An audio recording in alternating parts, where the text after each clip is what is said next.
Oke, halo semuanya. Selamat datang di Ngobrol Bareng sama Gringo. Hari ini kita bakal ngobrolin topik yang menarik dan penting buat kita semua, yaitu tentang sanitasi dan air bersih.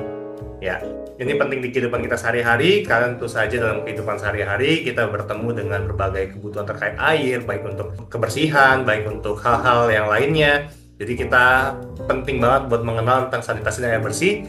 Dan hari ini kita bakal ngobrol bareng sama Mas Febri selaku dari CEO Gringo Technology. Halo Mas Febri, Halo, Mas Rian. gimana kabarnya Mas? Alhamdulillah sehat. Sehat ya. Oke, kalau kayak gitu Ya. Mas Febri. Kita hari ini rencananya mau ngobrolin terkait sanitasi dan air bersih nih Mas Ya. Febri. Oke, di mana yang kita dengar-dengar kalau dari Gringo sendiri itu juga mengembangkan berbagai teknologi, berbagai solusi software yang memberikan solusi terkait sustainability. Salah satunya adalah air bersih dan sanitasi. Betul gitu ya, Mas Febri ya? Ya, benar.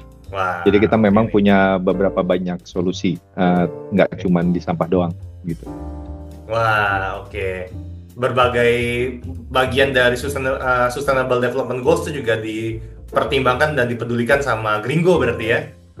Ya, itu Wah, keren banget banget nih. harus ada sih. Wah, keren nih. Memang Gringo mendukung Sustainable Development Goals ya. Keren banget nih Gringo. Oke, kita mungkin akan ngobrol terkait berbagai topik sustainability lainnya di ngobrol-ngobrol yang selanjutnya. Tapi mungkin untuk di hari ini kita akan lebih fokus ke topik terkait sanitasi dan air bersih. Oke ya Mas Febri ya, Oke, biar kita belajarnya satu-satu. siap, siap, boleh. Oke. Nah, sebelum kita masuk terlalu dalam, mungkin biar kita sama dulu perspektifnya nih Mas Febri. Berhubung mungkin kan beberapa orang masih agak ragu-ragu nih topik terkait Ya, sanitasi air bersih itu seluas apa sih sebenarnya. Mungkin boleh Mas Febri coba ceritain sebenarnya apa sih yang dimaksud sama sanitasi dan air bersih dalam konteks si Sustainable Development Goals ini, Mas Febri. oke. Jadi sebenarnya kalau misalkan konteksnya sanitasi dan air bersih itu, kita bisa memanfaatkan air atau kebutuhan kita untuk ke belakang, gitu ya. Hmm. Untuk karena itu kan sehari-hari ya. Jadi kalau misalnya kita bilang air bersih dan sanitasi itu sesuatu udah mulai jadi kebutuhan dasar kita sebagai manusia karena kita butuh air untuk hidup. Kalau nggak ada kita tuh rentan banget. Pertama pastinya kalau kita nggak punya akses ke air kan kita dehidrasi, kita nggak bisa minum gitu ya. Kalau misalkan pun air itu ada tapi tidak bersih gitu ya, secara secara sanitasinya tidak higienis, itu tuh kita rentan banget sebenarnya untuk kena penyakit kayak diare, demam dan lain-lain. Terus sebenarnya banyak juga yang tidak kita sadari, air bersih dan sanitasi itu juga uh, bisa bikin kita lebih produktif. Bayangin kita butuh ke kamar mandi tapi nggak ada gitu ya, itu kan ngeganggu banget. Terus kalau misalkan kita juga kehausan, kita nggak bisa minum, itu juga sangat mengganggu produktivitas kita gitu. Dan jadi makanya sanitasi dan air bersih itu penting. Jadi nggak cuman aksesnya, tapi bagaimana kelayakan secara kebersihannya gitu. Karena itu sangat mendasar untuk kita juga bisa hidup sehat dan hidup layak. Oke, mantap banget nih Mas Febri. Jadi berdampak untuk produktivitas juga ya terkait sanitasi dan air bersih ini. Sehingga memang segitu pentingnya gitu. Ya. Nah, kalau ngebahas kondisi sanitasi dan air bersih saat ini di sekitar kita, Mas Febri. Dari pandangan Mas Febri itu saat ini kondisi kita seperti apa kira-kira, Mas? Oke, jadi jujur ya. Jadi kalau misalnya kita ngomongin masalah kondisi sanitasi di kota-kota besar itu udah relatif baik, walaupun sebenarnya secara kalau kita secara lihat secara global, bukan global, nasional gitu ya, itu masih belum merata. Terutama di daerah-daerah terpencil, di pinggiran gitu. Itu banyak yang masih belum punya akses terhadap air bersih dan sanitasi yang layak gitu. Bayangkan ya, ini ada salah satu studi yang menarik di 2017, itu di kota Yogyakarta. Yogyakarta itu kan nggak terlalu besar sebenarnya, tapi cukup ramai dan salah satu kota yang cukup penting gitu. Nah, di studi itu bisa dilihat bahwa datanya adalah dari 90% sumber air yang ada, yang dites, yang diuji, itu 70%-nya itu mengandung bakteri tinja. Nah, jadi bayangkan 70% dari 90% sumber air yang dites, itu ada bakteri yang sebenarnya membahayakan untuk tubuh kita. Nah, kondisi ini tuh di Jakarta itu serupa gitu, di Jakarta maupun di kota-kota besar itu serupa. Jadi kira-kira kayak gitu. Jadi kita bisa bayangkan di kota-kota besar aja masih seperti itu, apalagi di kota-kota yang lebih kecil gitu ya, apalagi di daerah terpencil dan pinggiran.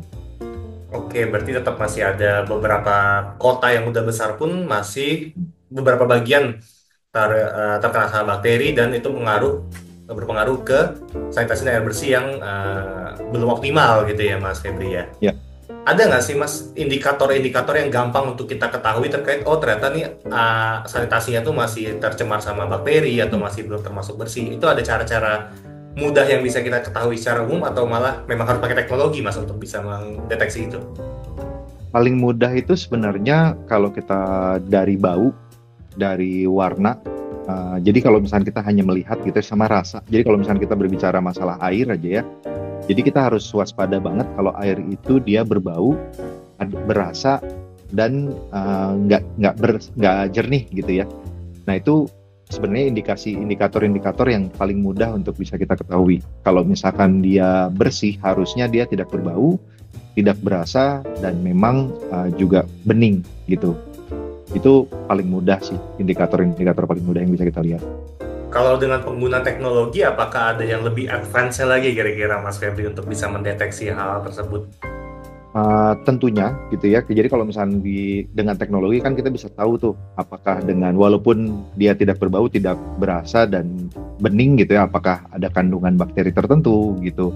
Terus dan bakterinya tuh apakah memang masih dalam limit parameter yang sehat gitu kita bisa konsumsi atau memang perlu treatment tertentu. Jadi misalkan kayak direbus atau misalkan dengan water filtration. Nah ini sebenarnya yang bisa dilakukan dengan teknologi sebenarnya. Jadi kan kalau teknologi itu udah lebih detail gitu ya, udah lebih deep informasinya. Ya, saya sering lihat juga kalau Gringo itu menyatakan kalau pakai teknologi itu banyak fitur yang bisa kita maksimalkan, kayak bisa memonitoring, bisa mendeteksi juga. Jadi memang lebih advance dan pencatatannya ataupun datanya itu lebih terukur gitu ya Mas Febri ya. Jadi penasaran juga Mas Febri, kalau dari Gringo sendiri kan banyak menggunakan teknologi untuk memberikan solusi terhadap sustainability termasuk tadi di isu sanitasi. Apa aja sih hal yang sudah dilakukan Gringo? Mungkin kita bahas dari segi teknologinya dulu kali ya, karena saya percaya sebenarnya kalau Gringo pasti melakukan berbagai aktivitas yang bahkan non-teknologi kayak aktivitas bersama komunitas atau langsung terjun ke masyarakat itu juga ada gitu. Tapi kita coba satu-satu. Kalau dari segi teknologi saat ini apa aja Mas Febri yang sudah dilakukan oleh Gringo untuk memberikan solusi terhadap permasalahan sanitasi dan air bersih? Oke. Jadi sebenarnya yang Gringo lakukan, kita tuh banyak fokus ke pengelolaan sampah. Sampah ini kita nggak hanya sampah rumah tangga, tapi juga bagaimana sampah atau limbah air gitu ya, cair dari toilet. Nah ini efeknya tuh nyambung karena tadi kan masalah studi gitu ya, kenapa sumber-sumber air tersebut banyak terkontaminasi. Karena sebenarnya banyak sekali jasa-jasa sedot WC gitu ya, atau misalkan pengelolaan limbah yang tidak baik yang akhirnya mereka membuang sembarangan dan tercampur dengan air tanah. Nah ini yang terjadi. Jadi memang dengan peran teknologi kita itu fokus bagaimana kita monitoring di lapangan dulu. Jadi memastikan bahwa semua yang dikerjakan di lapangan itu terkelola dengan baik, dibuang dengan cara yang baik dan ke tempat yang benar gitu. Nah itu salah satu peran teknologi, dan kita juga di Gringo sebenarnya sekarang sedang mencoba mengembangkan beberapa produk ramah lingkungan yang berasal dari limbah yang kita kelola untuk menjadi alternatif sumber energi gitu. Ini berkaitan juga nanti ke depannya, nggak cuman masalah bagaimana, karena kan kebanyakan di hasil-hasil limbah ini kenapa ke lapangan, karena nggak ada nilainya gitu. Tapi begitu kita unlock ini menjadi sebuah model ekonomi yang baru, otomatis orang kan bisa jual ke kami gitu sebagai, atau misalkan mereka bisa taruh ke kita dan itu juga bisa menjadi cost efficient buat mereka, dan kita bisa unlock itu menjadi sebagai sumber energi baru supaya kita juga bisa mengurangi emisi. Sebenarnya itu jadi untuk mengurangi dependensi kita terhadap energi yang bersumber dari fossil fuel gitu ya, minyak atau energi-energi fosil gitu ya, berbasis fosil. Terkait berarti salah satu yang lagi dikembangkan juga selain monitoring, tadi kan ada monitoringnya juga, ada energi terbarukan dengan menggunakan bahan dasar limbah dari sanitasi tersebut gitu ya Mas Ya, Febri ya. Limbah yang kayak gimana sih Mas Febri yang bisa diolah sama Gringo untuk menjadi sumber energi baru? saat ini kita fokus sama limbah-limbah yang memang berasal dari agrikultur, berasal Oke. dari rumah tangga, sama dari toilet. Jadi bahan Ah, dasarnya adalah hasil buangan manusia gitu ya, yang kita olah kembali. bisa jadi Kira-kira kayak energi gitu. itu ya Mas Febri ya. Bisa jadi energi. Wah, keren banget nih. Sumbernya seharusnya nggak terbatas kalau seperti itu ya Mas Febri ya. Ya, selama manusia ada, harusnya sumbernya tetap ada. Betul, betul, betul. Oke. Wah, luar biasa banget nih yang dilakukan sama Gringo. Kalau dari Gringo sendiri, ada nggak ya, Mas, software atau solusi dengan teknologi yang berhubungan atau mendekati dengan topik-topik terkait sanitasi dan air bersih, Mas? Oke, jadi sebenarnya secara tidak langsung, tapi kita punya satu aplikasi yang bernama Toya.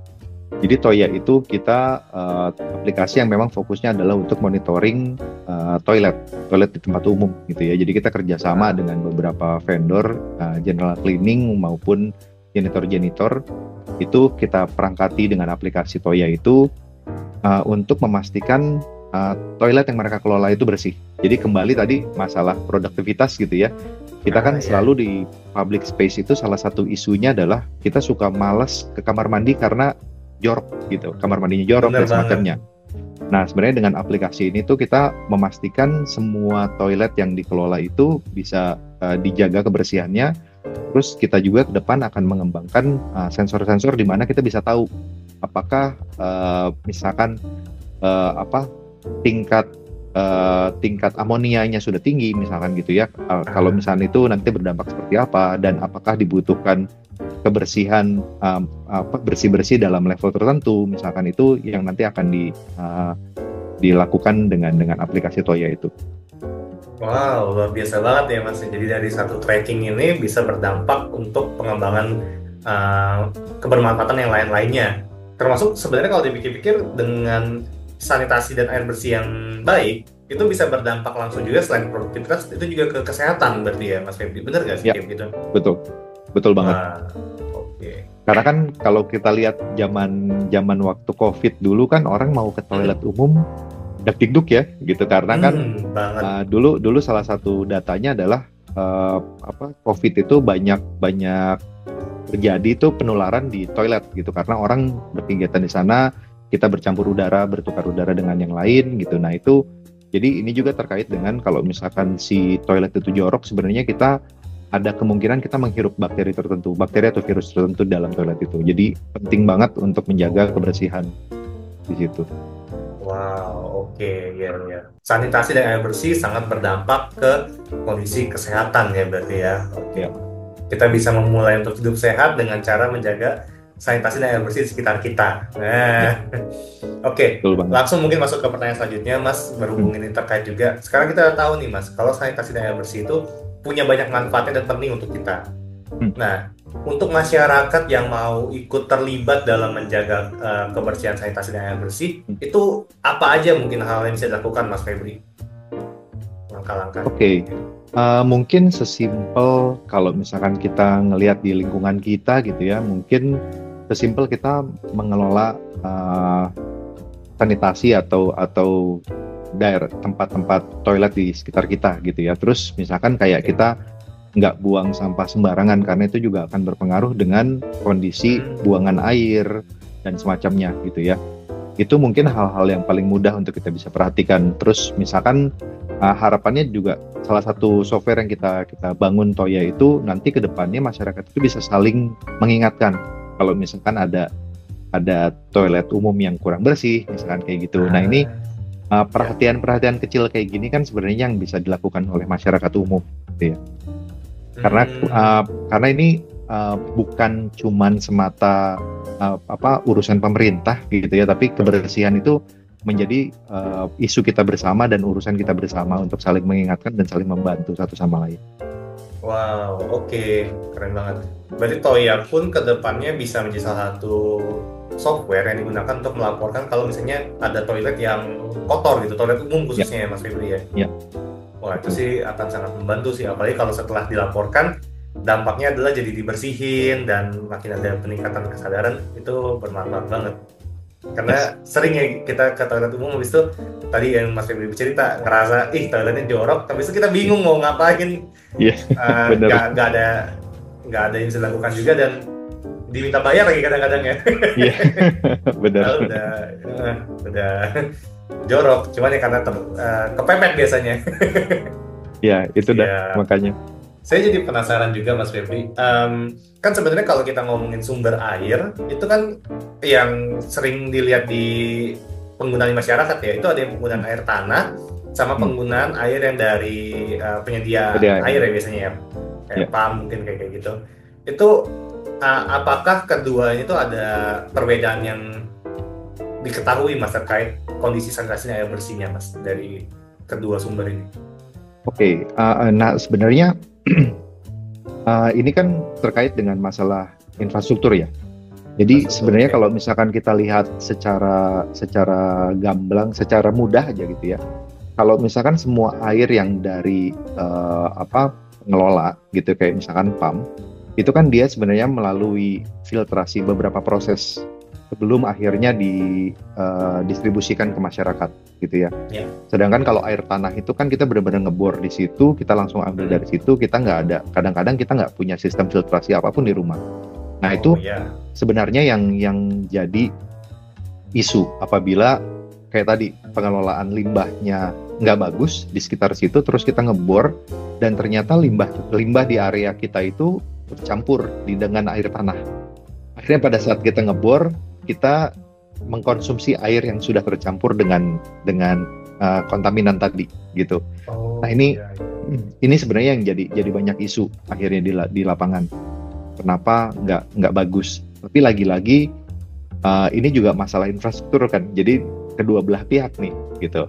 Kadang-kadang kita mau nggak mau mengkonsumsi air tanah karena kita nggak mendapat infrastruktur dari PAM misalkan gitu. Nah tapi Oke. sebenarnya kalau misalnya dikelola secara komunal, itu bisa aja kita bikin satu sumber air secara komunal yang dikelola bareng-bareng dengan baik gitu ya, dengan filtrasi, dengan standar yang lebih baik, untuk akhirnya didistribusikan ke rumah-rumah gitu.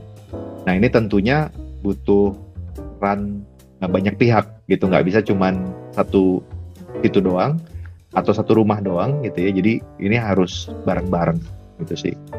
Kalau misalnya PAM yang belum tersedia di satu daerah, antara ya Ya. udah bisa berkomunal sama-sama dengan mungkin masyarakat setempat RT atau satu RW untuk membentuk jalur secara mandiri berarti kalau gitu ya Mas Ya. Fitri ya. Ya, dan sekarang teknologinya udah banyak.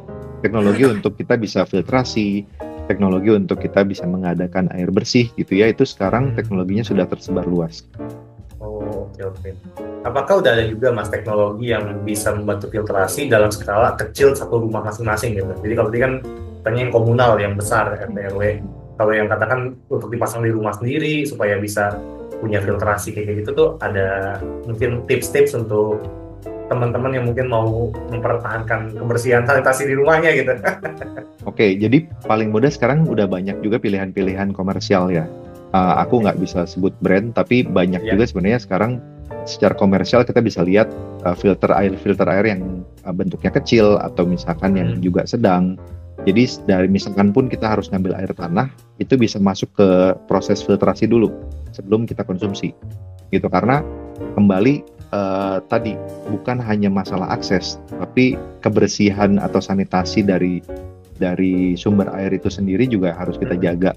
Karena itu yang penting sebenarnya. Nah, cuma kan kendala yang sering terjadi di masyarakat itu kendala ini ya, sumber daya ya. Jadi cost gitu ya. Sumber daya atau uang atau daya beli. Yang ini yang sebenarnya bisa kita kalau misalnya komunal jadi lebih mudah harusnya. Baik. Iya. Itulah pentingnya bergotong royong, saling menolong satu sama lain.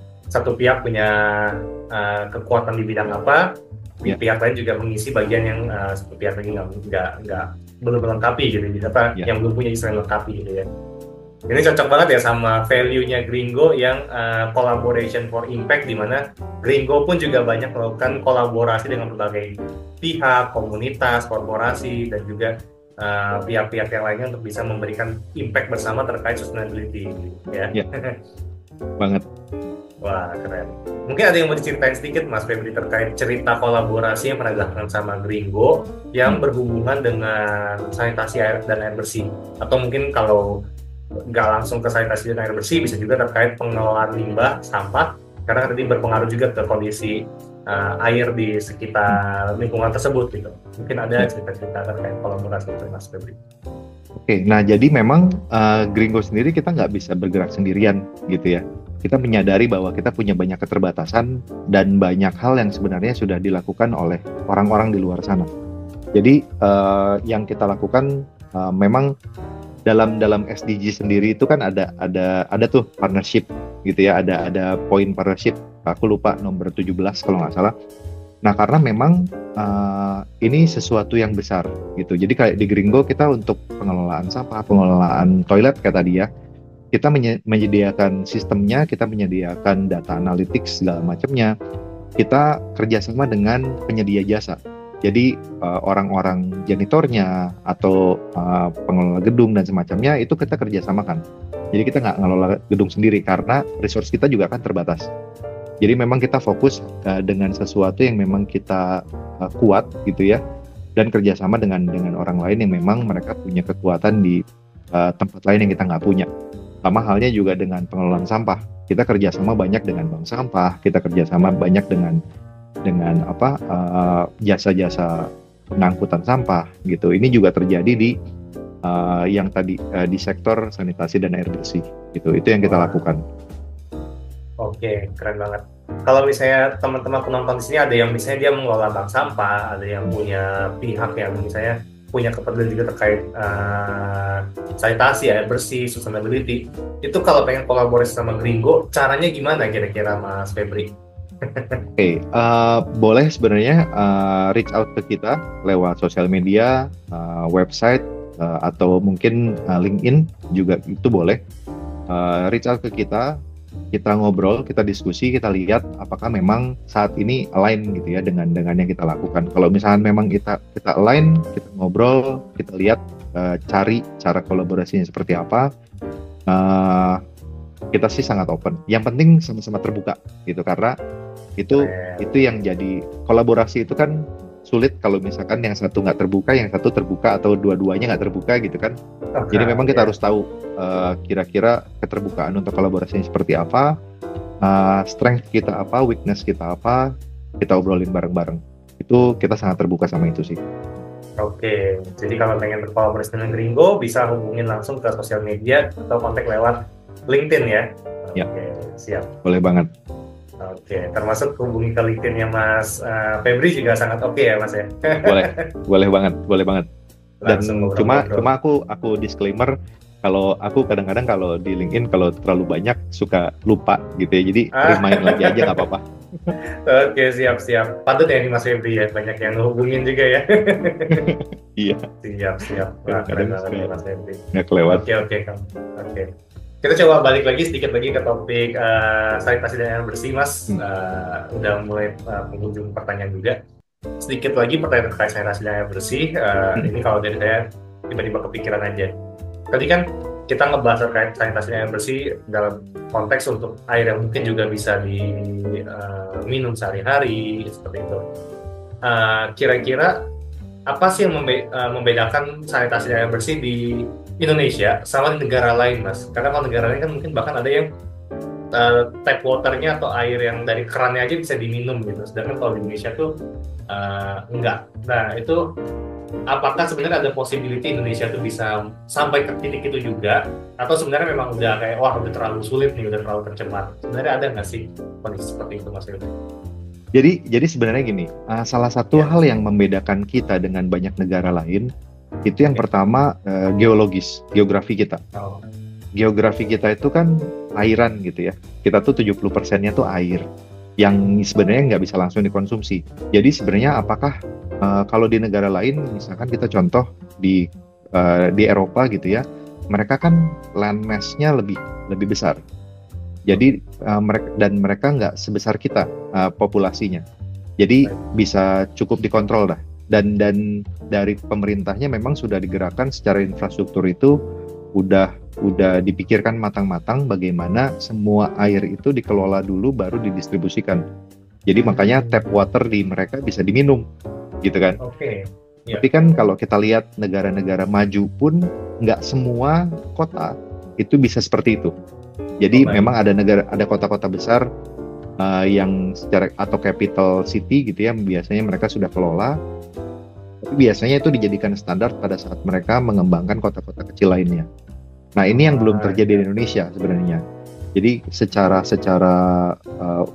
geografis kita itu cukup sulit karena sumber air kita juga banyak yang bersinggungan dengan laut gitu. Walaupun teknologi untuk mengolah air laut sudah ada, tapi itu tadi masalah cost, balik lagi ke masalah resource ya. Nah, itu kan nggak murah gitu. Dan ini perlu pelan-pelan dilakukan. Dan sebenarnya kalau misalnya kita ngomongin masalah resource, sumber mata air kita itu cukup banyak. Tapi dan itu bisa kita langsung gunakan. Tapi isunya adalah karena pengelolaan limbah lainnya itu tidak baik, jadinya mencemari sumber air yang seharusnya kita bisa gunakan itu. Nah ini yang jadi isu sebenarnya. Nah ini kalau misalkan pencemaran limbah itu artinya kayak buang sampah sembarangan ke sungai, ke laut, itu saat yang ini ya berpengaruh ya Mas Febri ya. Iya. Nah jadi memang harus gerak bareng-bareng sih, harus gerak bareng-bareng, dari pemerintah juga harus kuat, karena infrastruktur juga harus kuat, masyarakat juga kesadarannya juga harus kuat, jadi memang bisa di-tackle satu-satu gitu. Tapi apakah memungkinkan ke sana? Mungkin sih. Ya cuma perlu banyak PR aja. Oke, wah. Tapi Gringo punya optimisme kalau sebenarnya hal tersebut bisa aja terwujud sebetulnya ya. Insya Allah itu bisa. Keren. Iya. Oh berarti sebenarnya air yang bisa dikonsumsi di negara lain pun itu sebenarnya diolah lebih dahulu ya. Berarti bukan air yang dari sana udah bersih gitu ya Mas ya? Enggak. Jadi contoh di Tokyo gitu ya. Di Tokyo itu di Tokyo atau ya Tokyo lah aku ambil. Mereka itu punya infrastruktur pengolahan air kayak PAM-nya, kayak PDAM-nya gitu ya. Nah itu jadi semua sumber air itu dari situ masuk ke situ, diolah sama mereka, baru mereka sebar ke rumah-rumah melalui pemipaan. Nah ini kan yang belum terjadi di kita karena kadang-kadang di kota-kota yang dikembangkan itu blueprintnya belum jelas, infrastrukturnya belum jelas, rumahnya udah ada gitu. Nah ini kan itu yang kadang-kadang jadi isu. Saya sempat dengar, ini nggak tahu sih masuk ke record kan nggak ya, cuman sempat dengar di IKN pun sekarang lagi pengembangan supaya air yang di kerannya pun udah mulai bisa diminum ya. Iya. Itu karena kan IKN itu model ideal gitu ya. Rencana pemerintah yang saya tahu itu IKN itu kan jadi satu model ideal bagaimana sebuah kota itu harus dikembangkan. Makanya mereka benar-benar dari ground up dan ya jadi contoh percontohan lah gitu. Memang idealnya seperti itu. Oke, berarti sebenarnya possible aja, tapi memang effortnya itu yang bisa dikatakan besar ya, seperti yang kita lakukan sekarang di IKN kurang lebih ya. Iya, betul. Oke, kalau kayak gitu siap. Oke, keren banget Mas Febri, kita udah banyak ngobrol-ngobrol terkait sanitasi dan air bersih. Mungkin kita masuk ke closingnya. Pengen tahu nih Mas Febri, kalau dari Mas Febri maupun Gringo, apa sih harapan untuk masa depan sanitasi dan air bersih di Indonesia, Mas? Harapannya, sebenarnya kalau misalnya harapannya, aku nggak mau muluk-muluk dulu, di mana kita bisa minum air dari tap water gitu ya. Tapi mungkin lebih kayak aku sangat berharap semua sanitasi dan air bersih ini menjadi salah satu hal yang diprioritaskan, nggak cuma dari pemerintah tapi juga dari masyarakat kita. Jadi kita bisa melihat bahwa karena ini hal basic gitu, kalau misalkan kita aksesnya aja nggak punya, ini kan udah pasti jadi isu gitu. Nah tapi nggak cuma masalah akses, tapi kita juga harus pikirkan bagaimana si akses ini bisa kita kelola dengan baik. Jadi kedepannya nggak akan jadi masalah gitu. Nah, harapanku itu sih. Jadi karena banyak banget di Indonesia itu tempat-tempat yang bahkan untuk dapetin air untuk minum sehari-hari aja itu masih susah. Nah, ini sebenarnya dengan teknologi yang ada, dengan kemajuan teknologi sekarang gitu ya, harusnya ini hal-hal yang sudah bisa dieliminasi pelan-pelan. Itu harapanku sih. Siap. Terima kasih banyak Mas Febri buat ngobrol-ngobrol barengnya. Kita belajar banyak tentang sanitasi dan air bersih bersama Mas Febri dan juga Gringo di hari ini. Terima kasih banyak Mas Febri. Kita mungkin ngobrol-ngobrol lagi di sesi ngobrol bareng Gringo yang selanjutnya ya Mas ya. Oke? Sama-sama. Thank you.